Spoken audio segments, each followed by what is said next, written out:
قرآن کریم کی افضیلیت یہی ہے کہ دنیا بھر میں ہر سال لاکھوں بچے اپنے سینوں میں اس سے محفوظ کر رہے ہیں۔ ممی ڈیڈی کی جگہ اب اللہ اللہ اور ختم نبوت کے ترانے ان معصوم لبوں پر جاری ہوں۔ سید سلمان گیلانی۔ جامعہ رحیمیہ دارالقرآن چک 95 جنوبی سرگودا میں سالانہ دستار فضیلت کانفرنس سے علماء اکرام کا خطاب۔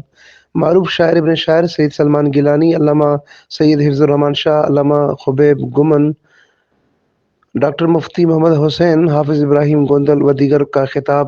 جامعہ رحیمیہ دارالقرآن سے فارغ التحصیل حفاظ کرام کی دستار بندی بھی کی گئی۔ بڑی تعداد میں عوام کی شرکت۔ جامعہ رحیمیہ دارالقرآن چک 95 جنوبی سرگودا پنجاب میں سالانہ دستار فضیلت و عظمت قرآن کانفرنس کا انعقاد ہوا، جہاں مقامی علماء اکرام سمیت مہمان علماء اور عوام کی بڑی تعداد شریک ہوئی۔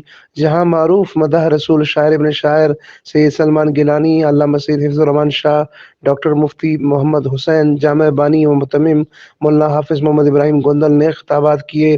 مقررین کا کہنا تھا کہ قرآن کریم کا یہ اعجاز ہے کہ ہر سال دنیا بھر میں لاکھوں بچے کلام الہی کو اپنے سینے میں محفوظ کرتے ہیں، جس کا سہرا علماء و مدارس کو ہی جاتا ہے۔ جدت کے اس دور میں اب بچوں کو ممی ڈیڈی کے بجائے توحید باری تعالیٰ، ختم نبوت اور ناموس سے صحابہ اکرام کے نغمے ترانے سکھانے اور سیکھنے چاہیے۔